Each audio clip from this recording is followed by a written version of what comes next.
Chers lecteurs du Brussels Star, pour les élections du 25 mai 2014, nous entamons afin de vous informer différentes interviews de candidats qui seront présents sur les listes du 25 mai 2014, que ce soit lors des élections européennes, lors des élections régionales bruxelloises, lors des élections fédérales ou lors des élections régionales wallonnes ou flamandes en ce qui concerne les circonscriptions du Brabant wallon et du Brabant flamand. La première interview que nous faisons, nous la commençons avec une dame qui est députée bruxelloise, Madame Danielle Caron.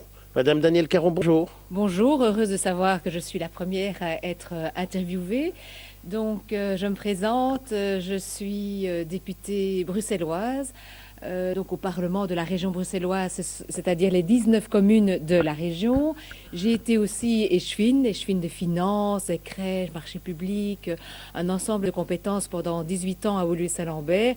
Je regrette un petit peu ce temps parce que c'est aussi un moment très concret de la vie politique, mais je continue toujours à être très active, à organiser beaucoup d'activités, un réveillon, des visites, des conférences, etc., aussi bien à Woluwe-Saint-Lambert que dans toute la région de Bruxelles-Capitale.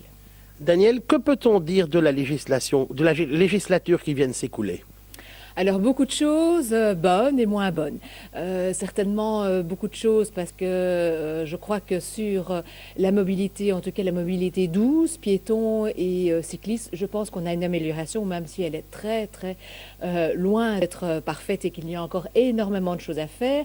Mais je pense par exemple pouvoir mettre son vélo gratuitement dans les transports publics. Je suis très fière d'avoir pu obtenir ça du gouvernement. Le fait de pouvoir aussi se pencher enfin sur le vol de vélo, ce qui est peu aussi, mais en tout cas, il y a encore aussi beaucoup de choses à faire.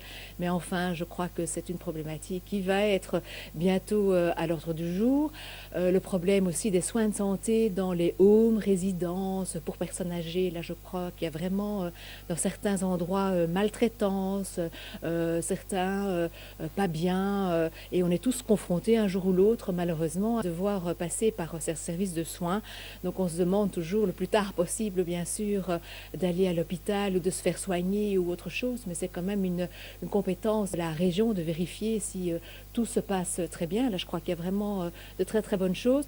Et alors, évidemment, moins bonnes choses, pour moi, c'est l'emploi, c'est le problème du chômage, le problème qu'on encourage beaucoup trop peu, pour moi, les jeunes à pouvoir entreprendre. Parce que, reprécisons, vous avez mené une législature d'opposition.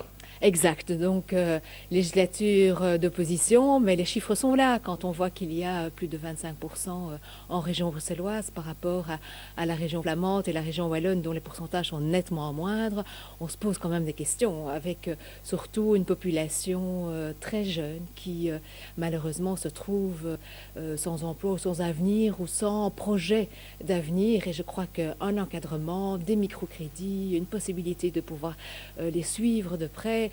Et alors je dis toujours, je ne comprends pas, dans les communes et dans la région, on a des tas d'organismes, j'ai l'impression qu'ils ne se parlent pas.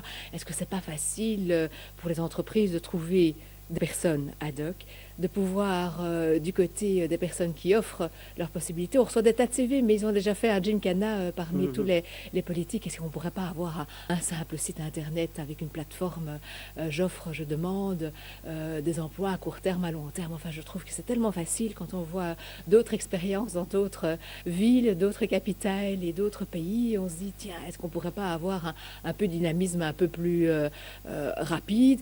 Je pense aussi au Wi-Fi dans une capitale comme la nôtre. Je ne comprends toujours pas pourquoi on n'a pas voulu l'établir partout, alors qu'on est tous là avec son téléphone, sa tablette, son ordinateur, que ce soit personne plus âgée ou personne plus jeune. Ça me semble un service tellement facile. Et quand j'ai été échevine de l'informatique, retenez bien, en 1995, donc encore un autre siècle, on était capable de pouvoir mettre avec le centre informatique de Bruxelles des centres, que ce soit au Tomberg, que ce soit à Paul-et-Mans, que ce soit à la place Saint-Lambert, des bornes où chacun peut encore actuellement y avoir accès gratuitement. Pourquoi on ne peut pas faire ça dans toute la ville? J'en suis vraiment très frustrée. Alors, dans le cadre de ces élections régionales, quelles sont vos priorités pour 2014? Quel est votre message aux citoyens qui sont susceptibles de voter pour vous? Alors le premier message pour moi est le plus important. Si on veut trouver un travail, autre chose, circuler en ville, avoir ses loisirs, etc., c'est la mobilité. Ça nous touche tous les jours, le matin, le soir, le midi. Je ne comprends pas comment on arrive à avoir autant de bouchons, à avoir systématiquement le soir, à minuit, je vois tout le monde qui court après, je dirais, un spectacle ou autre pour avoir le dernier métro.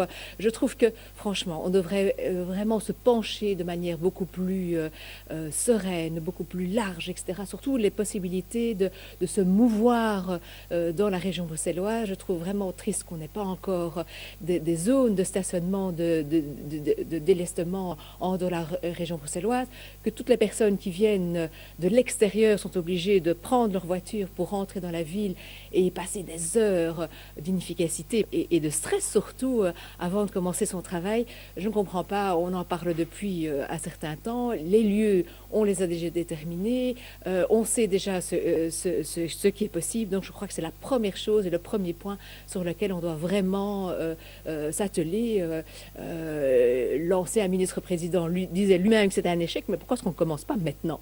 Donc ça, c'est la première priorité. Et alors, de manière très large aussi, tout ce qui est soins de santé, comme vous l'avez entendu, je pense que de plus en plus, les personnes ont besoin d'un encadrement, pas directement dans des résidences, mais pouvoir se mettre tout de suite dans des systèmes, ou même les personnes qui travaillent beaucoup, comme vous, par exemple, qui ne demanderaient pas mieux d'avoir des systèmes rapides, que ce soit pour se fournir en produits, que ce soit pour se fournir en services, etc.